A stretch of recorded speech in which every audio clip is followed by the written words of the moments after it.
Je me demande si j'ai bien fait de m'enterrer dans ce coin perdu.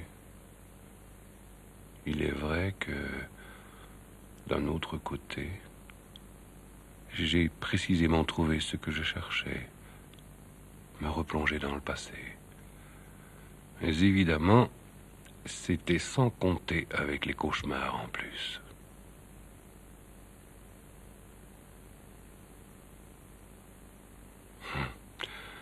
Faut dire qu'avec le temps qu'il fait...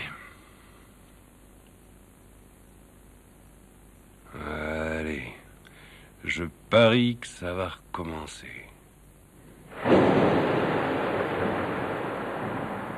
Eh ben voilà, je vous l'avais dit. Notez qu'une fois bien éveillé quand se lève le petit jour, j'aime cette ambiance.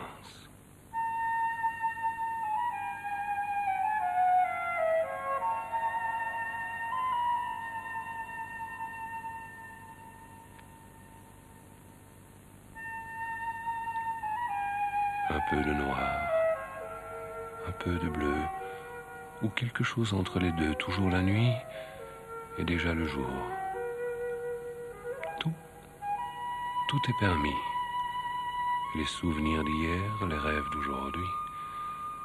Sont-ce des taches claires dans le sombre nocturne ou bien des morceaux obscurs dans le matin blafard? Ce château m'attirait et voilà qu'il m'a pris, qu'il m'accapare.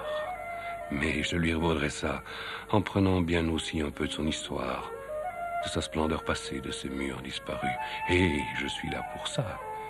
C'est mon métier. Et de là à passer mes nuits en noir cauchemar où de sombres canailles me précipitent du haut de ces murailles...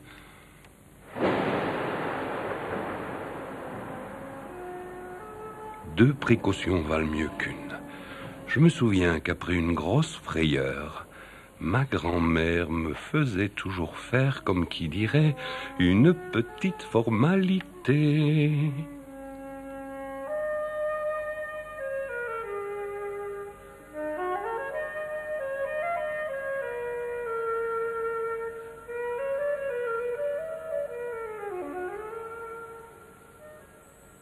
Tout avait pourtant commencé comme si un de mes vieux rêves se réalisait enfin.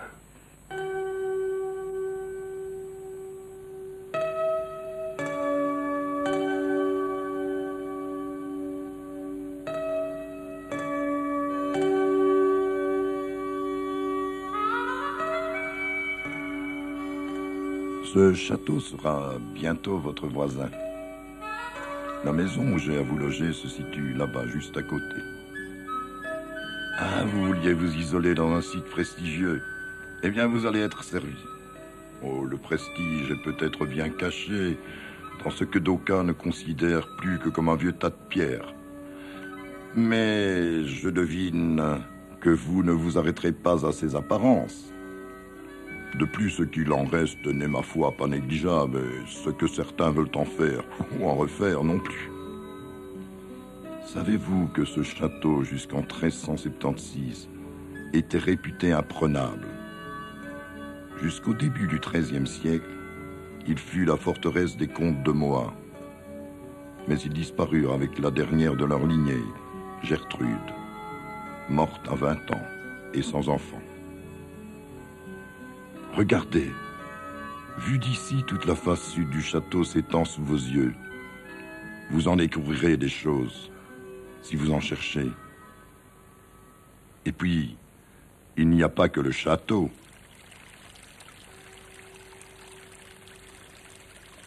Écoutez le roucoulement de l'eau qui s'écoule.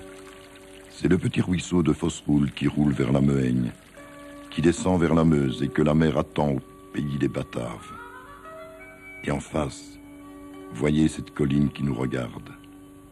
Il n'y a pas si longtemps, elle était encore toute couverte de hautes herbes, de ronces, de broussailles. Mais tout a été rasé. Je ne sais pour quelle raison. Allez, je vais vous laisser prendre possession de votre nouveau domaine. Nous nous reverrons sans nul doute. On m'a dit que vous étiez écrivain. Vous allez en avoir des choses à raconter. C'est quoi votre spécialité au juste? Les livres d'histoire? Des livres d'histoire. Mhm. Dans un sens, c'est cela. Des livres d'histoire. Allez. À bientôt.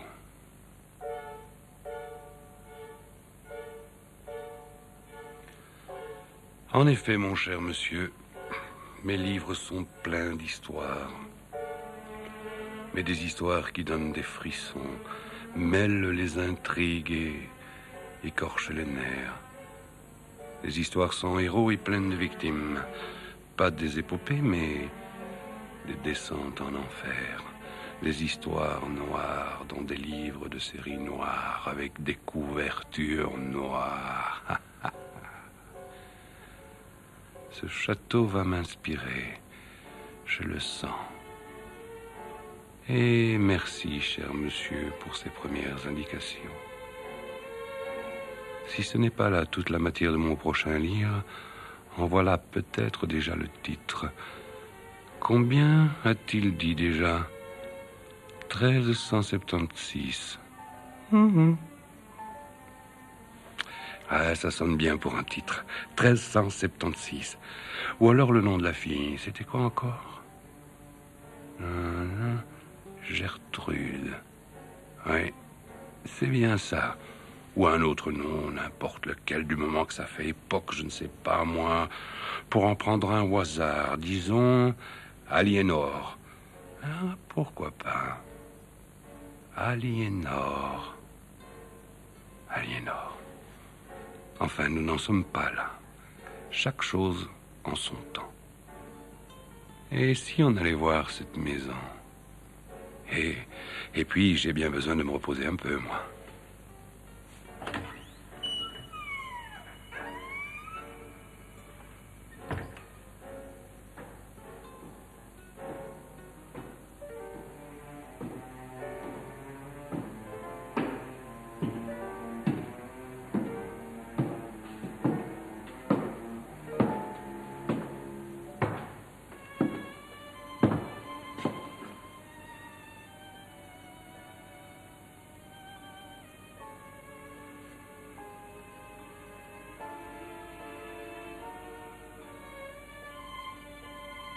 Je ne sais si c'était la fatigue d'avoir fait ce long chemin, ou si déjà toute la particularité du lieu m'avait accaparé. Mais je ressentis, sans bien pouvoir la définir et me collant à la peau, comme la présence d'une toute autre époque.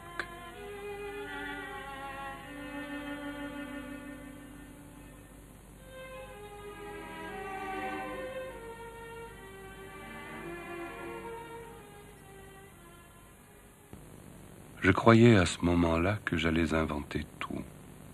Alors que c'est moi qui allais être tout inventé, par la volonté du temps qui, comme une ange gardienne, allait m'envelopper de ces événements et de ces personnages.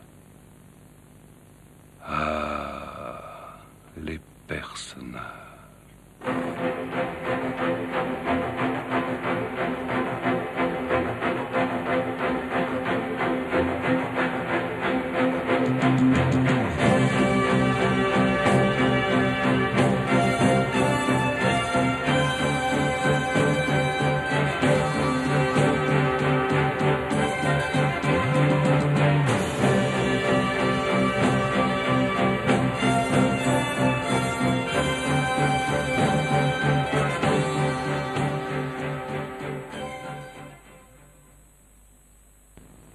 J'ai comme l'impression qu'il y avait quelqu'un.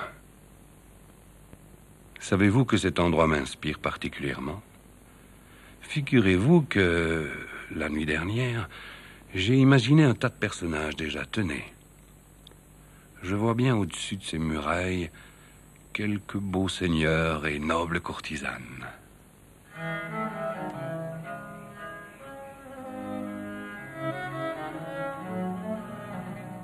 Je conçois parfaitement dans la petite pièce là-bas une famille de l'époque.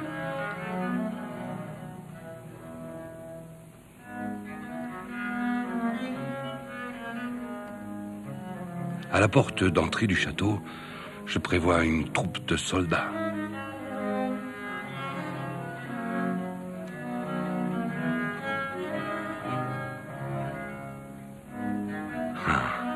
Quant à cette esplanade devant le château, et j'imagine aisément quelques paysans, oui, quelques paysans.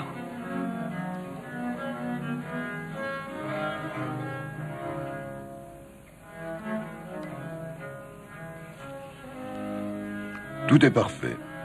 Nous voilà servis en seigneur, en soldat, en vilain. Mais qu'allez-vous en faire? Ne vous inquiétez pas. Regardez vous-même. Les soldats vont monter la garde. Les paysans sont là pour travailler et les nobles seigneurs, c'est fait pour courtiser les nobles dames. Le soleil, lui, est là pour se lever, les jambes pour marcher, les yeux pour regarder ou pour pleurer.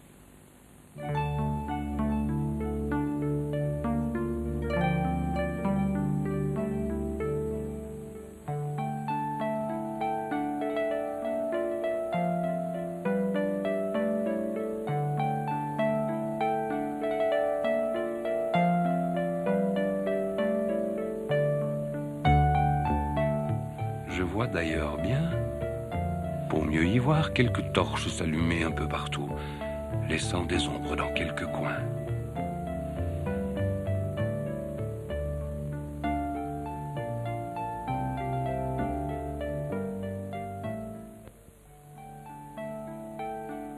Et à part ça, vous allez leur faire quoi, vos personnages? Parce que marcher, c'est bien.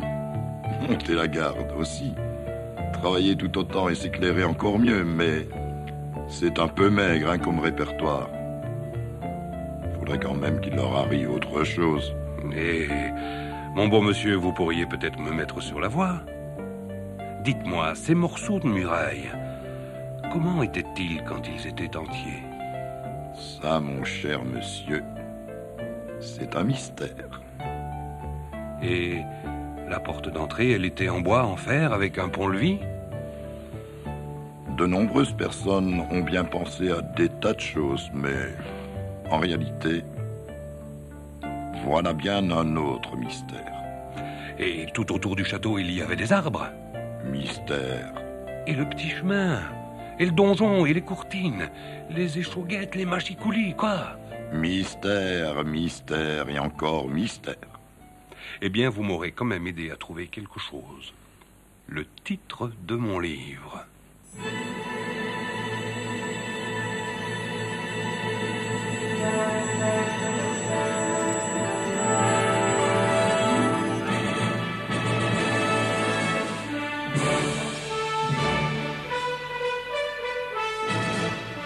Les mystères de Moa.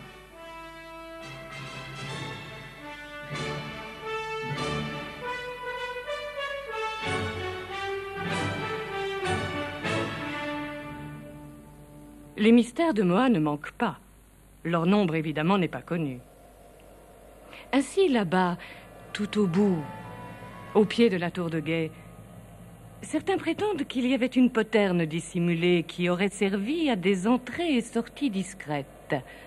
Mais l'état actuel des ruines ne permet ni d'infirmer ni de confirmer. C'est également dans ce coin-là, à l'extérieur du château et sans doute caché dans le feuillage, qu'aurait abouti un souterrain, parti probablement du donjon et permettant la fuite comme dernier moyen de survivre en cas de défaite. On le pense, on y songe, certains le disent, d'autres l'affirment. À l'intérieur du château, les mystères ne manquent pas non plus.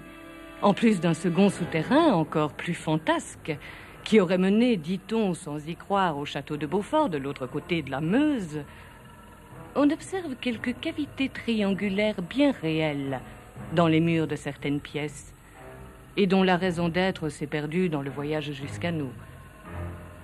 D'aucuns osent même aller jusqu'à y voir des geôles pour femmes infidèles, mais sans doute est-ce là également une infidélité à la réalité des choses.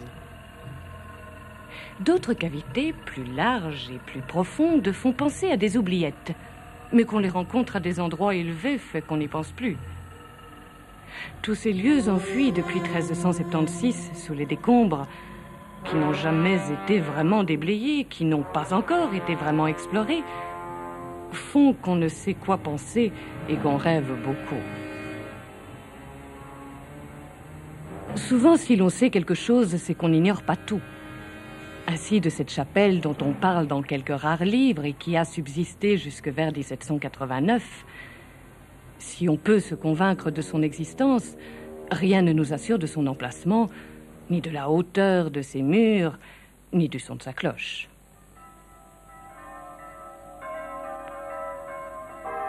Pourtant, si l'on s'en tient à certaines découvertes récentes,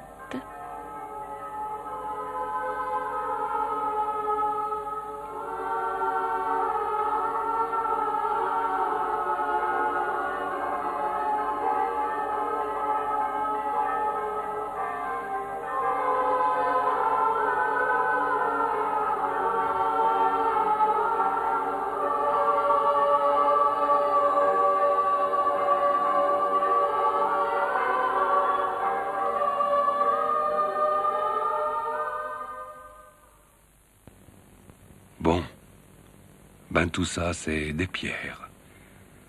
C'est du bois, c'est de la terre.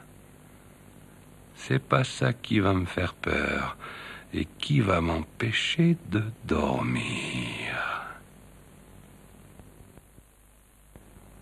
Pour moi, vous pouvez continuer à dormir, mais ce n'est pas ainsi que vous écrirez votre livre.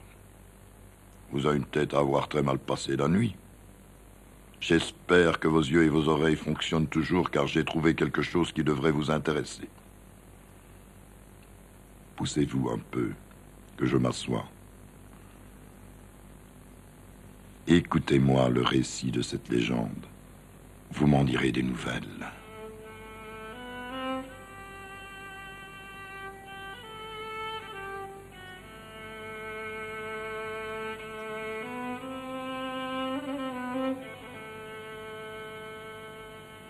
Ça se passe au temps du comte Albert de Mohat. À une époque où les Normands venus de Scandinavie descendaient dans nos régions pour ravager tout ce qu'ils rencontraient. Les Normands, donc, avaient envahi le pays de Liège, et leur fureur s'était portée sur toute la belle vallée de la Meuse. Le château de Mohat, lui, avait résisté à tous les assauts. Mais si les Normands s'en étaient repartis bredouille, c'était grâce au concours héroïque des Condrusiens auquel le comte de Mohat avait fait appel. Une fois le calme revenu et la paix assurée, le comte de Mohat fit rappeler les deux chefs qui avaient mené la troupe des Condrusiens.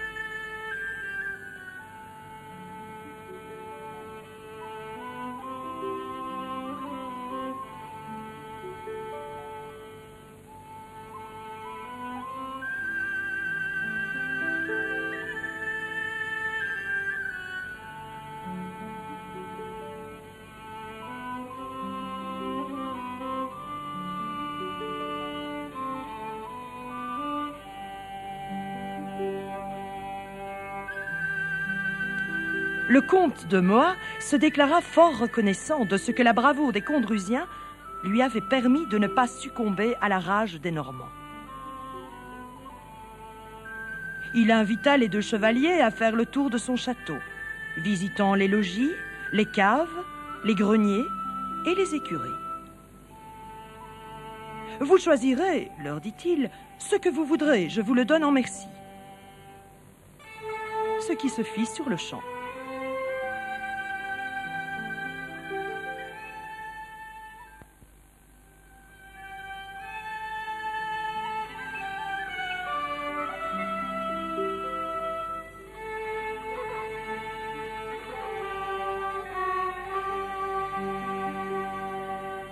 Lorsque le premier des deux seigneurs revint après avoir visité le château, il déclara avoir découvert quelque chose qui lui plaisait par-dessus tout.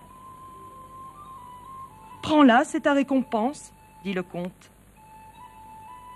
Et l'homme répondit, c'est ta fille que j'ai choisie. Lorsque le deuxième seigneur réapparut, il affirma ne désirer qu'une seule chose parmi toutes les richesses qu'il avait vues. « Parle, dit le comte, elle est à toi. »« Ce que je désire le plus, répondit-il, c'est ta fille. » En fait, le comte de Moha avait 2 filles, qu'il fit chercher sur le champ. Lorsque la première se présenta, les 2 seigneurs s'exclamèrent d'une seule voix que c'était bien elle qu'ils avaient choisie. Le comte regretta ne pouvoir respecter sa promesse, car sa fille, il ne pouvait la donner à tous les 2. Les chevaliers se regardèrent comme pour se dire « Il faut que l'un de nous cède la place à l'autre. »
Tandis que le combat continuait, la deuxième fille du comte, alertée par les serviteurs et par le bruit des armes qui se heurtent, apparaît aux murailles du château.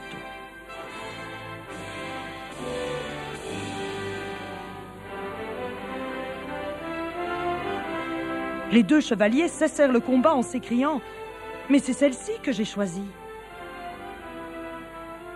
Les 2 filles du comte, en réalité, se ressemblaient tellement qu'à les avoir vues une seule fois, l'une et l'autre pouvaient être confondues. Les 2 chevaliers furent vite d'accord sur le choix de chacun. Sur les anneaux d'or qu'ils achetèrent chez un orfèvre de Huy, ils firent graver chacun l'initiale de leur fiancé pour ne pas les confondre.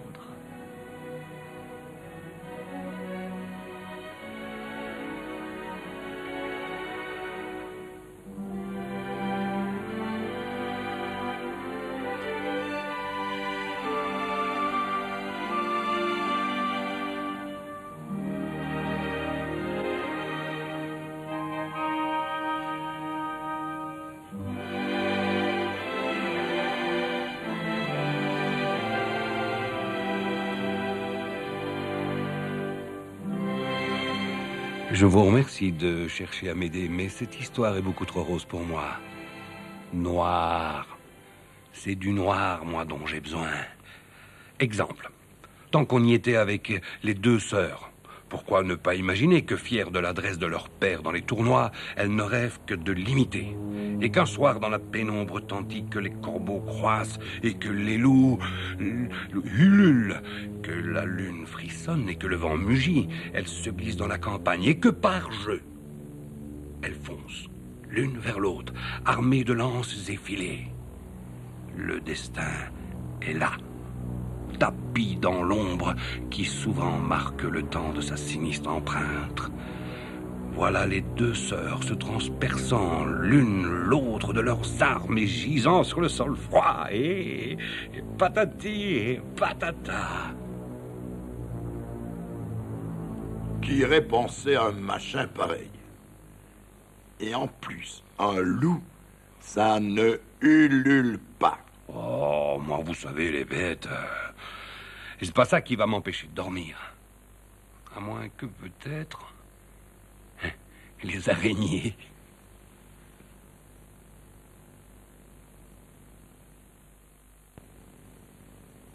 À l'heure où tout est noir, calme et silencieux, où les bruits inoffensifs dorment pour la nuit, certains, certaines, mettent le nez dehors et hument dans le vent le moment d'adorer ce qui n'est pas permis.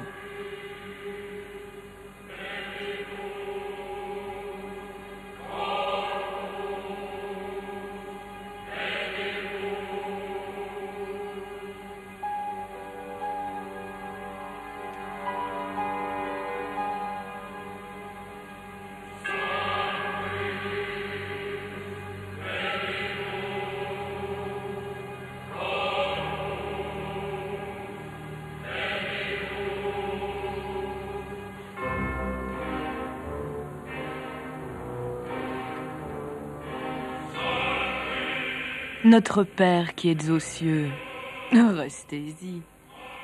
Et nous resterons sur la terre qui est quelquefois si jolie avec ses mystères de Moha, et puis ces mystères de Paris qui valent bien celui de la Trinité. Avec son ruisseau de Fosseroule, sa grande muraille de Chine, sa rivière de Morlaix, ses bêtises de Cambrai, avec ses bons enfants et ses mauvais sujets. Avec toutes ces merveilles du monde qui sont là simplement sur la terre, offertes à tout le monde, éparpillées, émerveillées elles-mêmes d'être de telles merveilles, et qui n'osent se l'avouer, comme une jolie fille nue qui n'ose se montrer. Avec les épouvantables malheurs du monde, qui sont légions, avec leurs légionnaires, avec leurs tortionnaires, avec les maîtres de ce monde, les maîtres avec leurs prêtres, leurs traîtres et leurs reîtres. Avec les saisons, avec les années, avec les jolies filles et avec les vieux cons, avec la paille de la misère pourrissant dans l'acier des canons.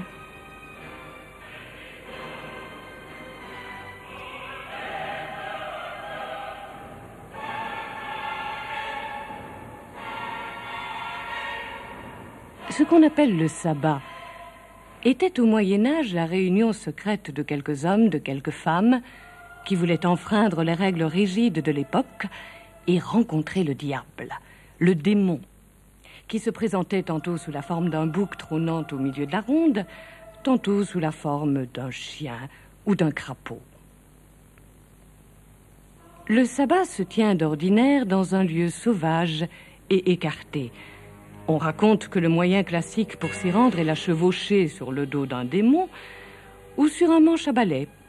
D'autres se frottent le torse avec des onguents puis se placent sous la hotte d'une cheminée et le diable les emporte.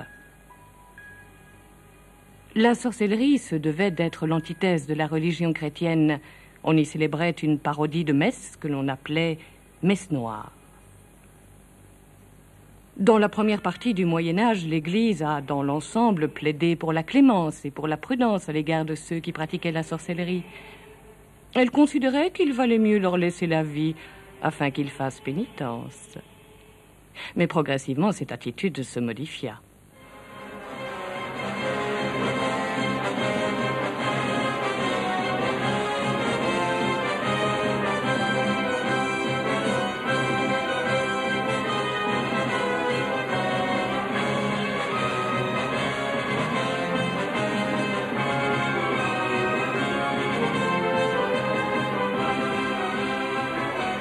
L'attitude de l'Église se modifia à partir de la fin du XIIe siècle, sous l'effet de deux causes liées entre elles. D'une part, l'affirmation de l'hérésie avec les Vaudois et les Albigeois, d'autre part, une volonté croissante de christianisation qu'exprimèrent les prédicateurs issus des ordres mendiants.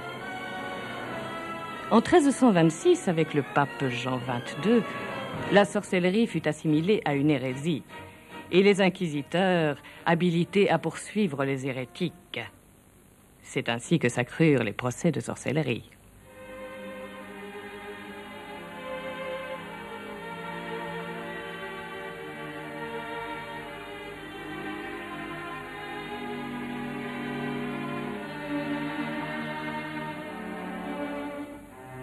Le Moyen-Âge permettait à l'accusé de se défendre seul et employait peu la torture. Tout cela changea également vers la fin de cette période de notre histoire. La lutte contre la sorcellerie atteignait aussi bien les pays catholiques que les pays protestants. Partout, on recherche et on juge ces hommes, ces femmes qui ont pactisé avec le démon.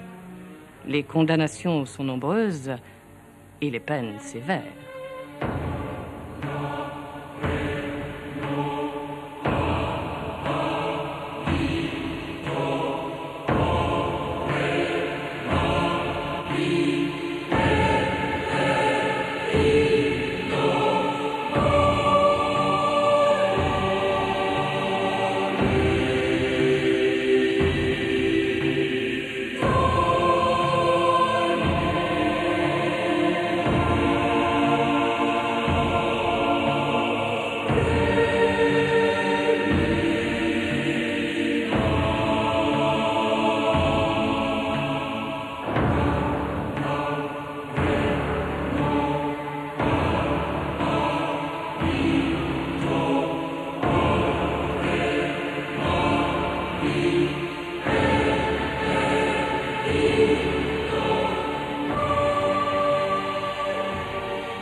Les satanisants sont de tous âges. On rencontre des jeunes garçons comme des femmes mariées. Certaines condamnations ont même rassemblé la mère et la fille. On cite le cas d'une sorcière dont l'exécution fut retardée jusqu'à ce qu'elle ait accouché. Mais les plus nombreux sont les vieillards, souvent de conditions modestes. Leur nombre peut être très élevé. Ainsi, dans un petit village allemand, où sur une population de 700 habitants, 43 femmes et 11 hommes périrent sur le bûcher en 3 ans. Autre exemple, dans une petite ville, ce sont 63 femmes en une seule année qui furent exécutées. Les cas dans la région de Moab sont peut-être moins nombreux, mais pourtant bien réels.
Et alors, vous n'allez pas me dire que ça n'est pas noir.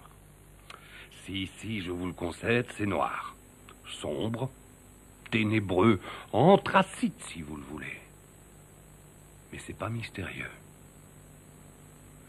C'est du noir pour les yeux, c'est des palpitations pour les cœurs sensibles, mais où sont les questions?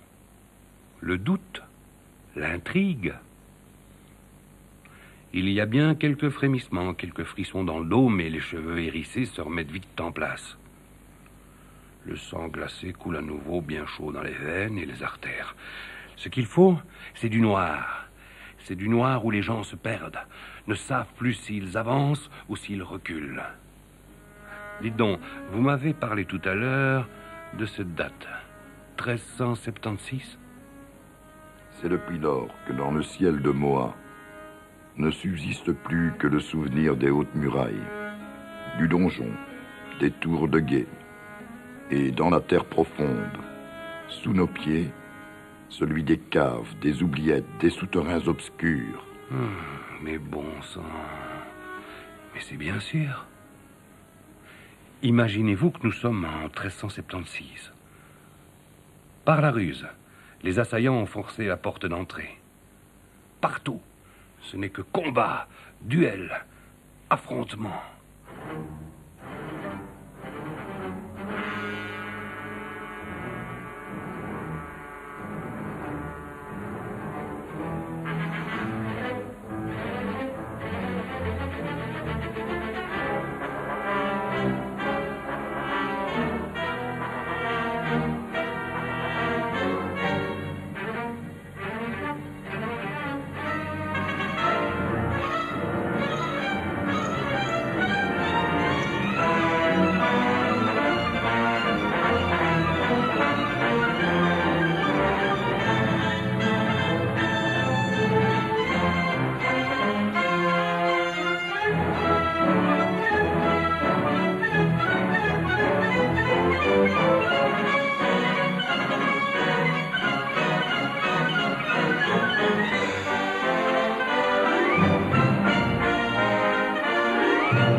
Comme vous y allez, ça n'a plus rien à voir avec la réalité. Vous faites se battre entre eux tous les paysans sans compter, les courtisanes, les pages, les troubadours. Bientôt, les chiens et les chats vont s'y mettre. Ah, si vous préférez ne plus voir tous ces gens qui se battent, ce sera vite réglé. On disait donc que les victimes se comptaient en grand nombre et que bientôt les rudes combats n'opposeraient plus que les meilleurs. Allez, allez, allons-y les victimes!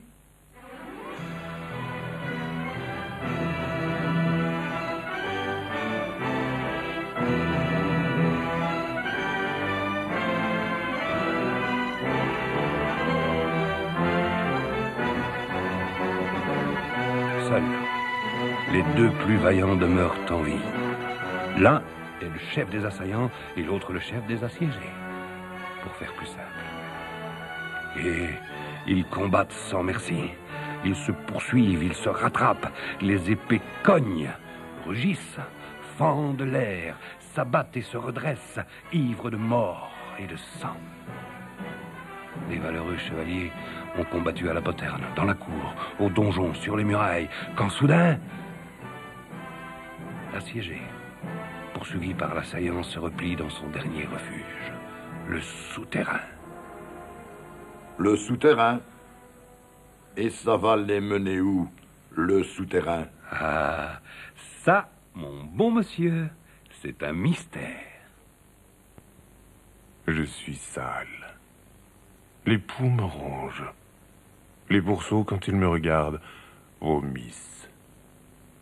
Les croûtes et les escarres de la lèpre ont écaillé ma peau, couverte de pus jaunâtres. Je ne connais pas l'eau des fleuves, ni la rosée des nuages. Sur ma nuque, comme sur un fumier, pousse un énorme champignon, au pédoncule embellifère. Couché dans un lit informe, je n'ai pas bougé mes membres depuis 4 siècles. Mes pieds ont pris racine dans le sol et composent jusqu'à mon ventre une sorte de végétation vivace, remplie d'ignobles parasites qui ne dérivent pas encore de la plante et qui n'est plus de la chair. Sous mon aisselle gauche, une famille de crapauds après résidence. Et quand l'un d'eux remue, il me fait des chatouilles.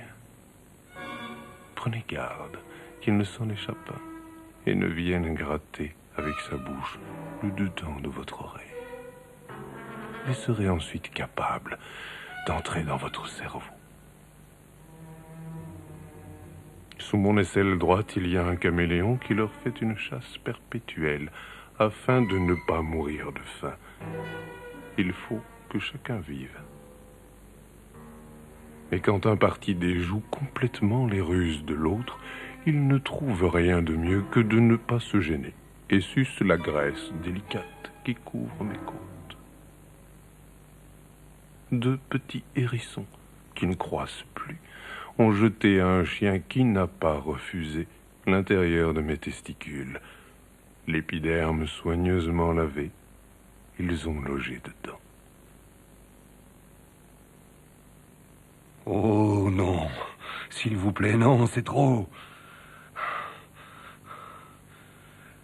J'en ai marre des cauchemars. Je vous en supplie. J'aimerais pour une fois faire un rêve. Un véritable rêve avec une musique de rêve. Et puis de la couleur, s'il vous plaît. De la couleur. Un peu de rouge. Un peu de jaune. Et un rien de vert.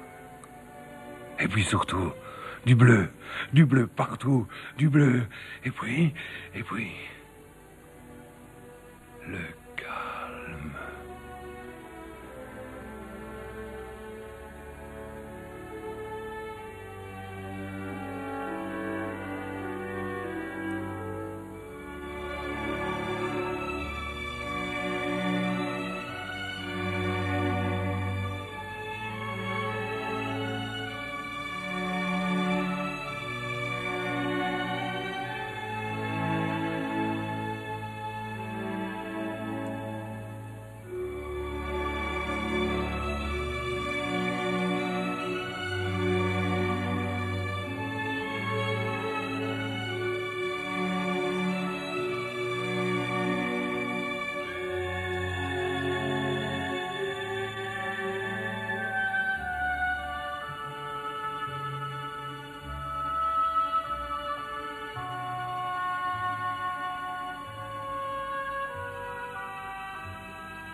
Alors, cette fois-ci, si après ça, vous n'avez pas bien dormi, je n'y comprends plus rien. Et vous avez raison. Après un rêve pareil, tout était calme dans ma tête. Tout était bleu. J'avais l'impression de voguer sous de larges voiles. Oh oui, c'est bien comme vous le dites. Je me sentais, du moins au début, car petit à petit, je sentis monter du sol comme des bruits de bataille. Les cris du fer, contre le fer, l'odeur du sang, contre le sang, formant un tout qui sous mes pieds quittait l'imaginaire aussi bien des rêves bleus que des noirs cauchemars, pour se frayer un chemin jusqu'à la réalité surgissante. Vous vous souvenez du souterrain mystérieux avec le chef des assiégés et le chef des assaillants? Eh bien maintenant, ce mystérieux souterrain, je sais où il mène.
Je n'ai pas tellement bien suivi.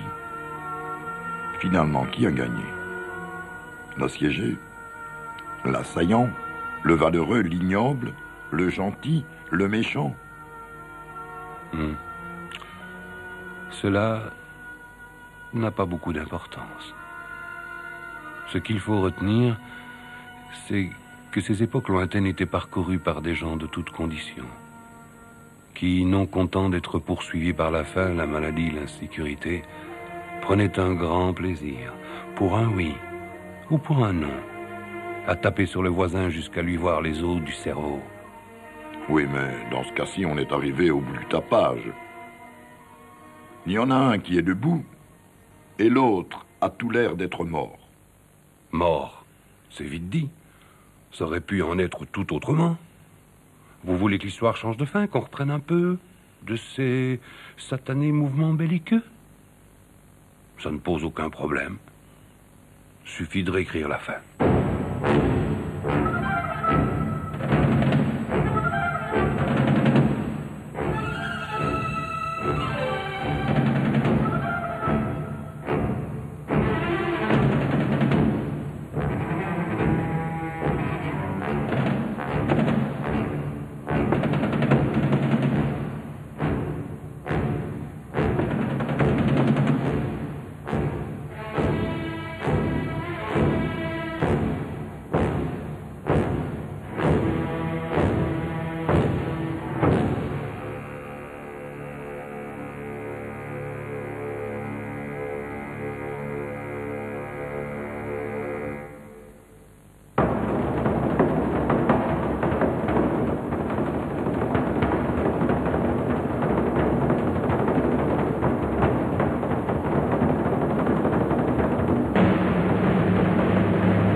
Vous êtes vraiment décidé?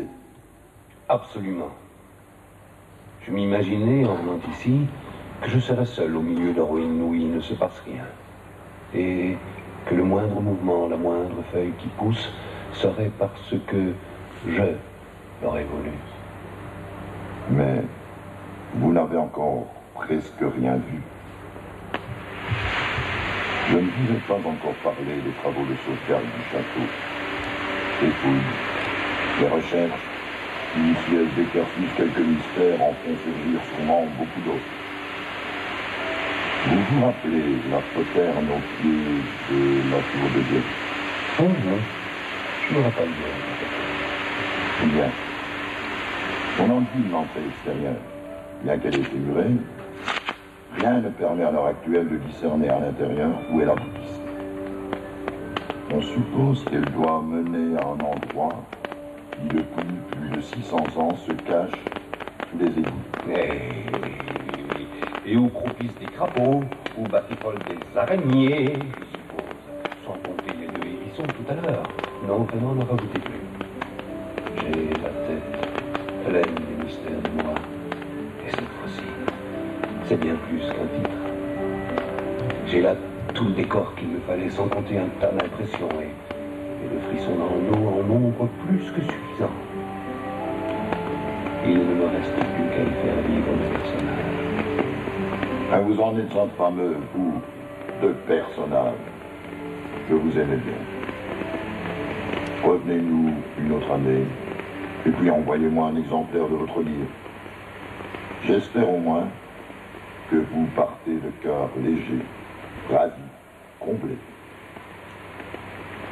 Quand je pense à tous ces mystères qui remplissent ma valise, je vais en avoir des choses à écrire. Alors, mon cœur, si vous saviez, il est juste un peu triste de vous quitter. Et pour le reste, il crépite, il explose, il tressaute. Dans mon cœur, il y a de la joie, des éclairs, des chansons.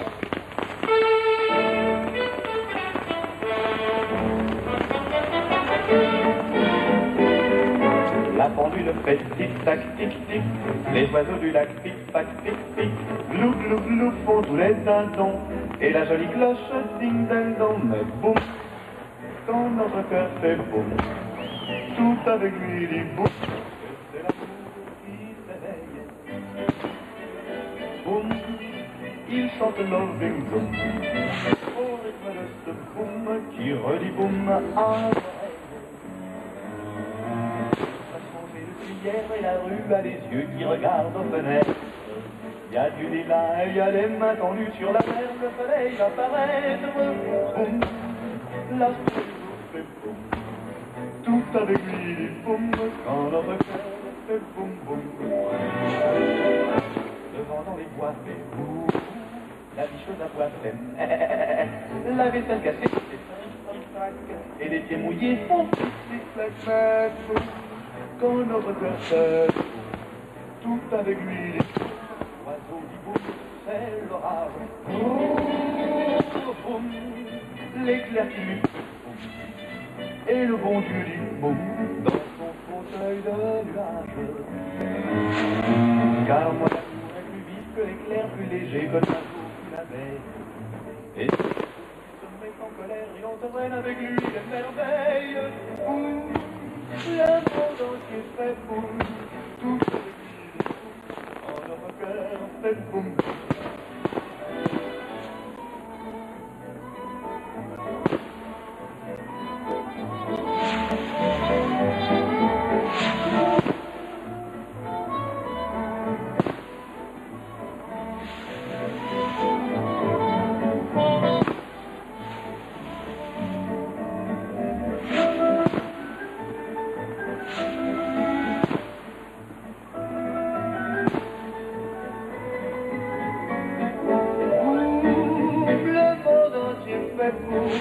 Tout avec lui, les boum, en notre cœur fait boum, boum, boum.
votre montrée ce soir n'aurait pu être réalisée sans l'appui de nos généreux partenaires commerciaux.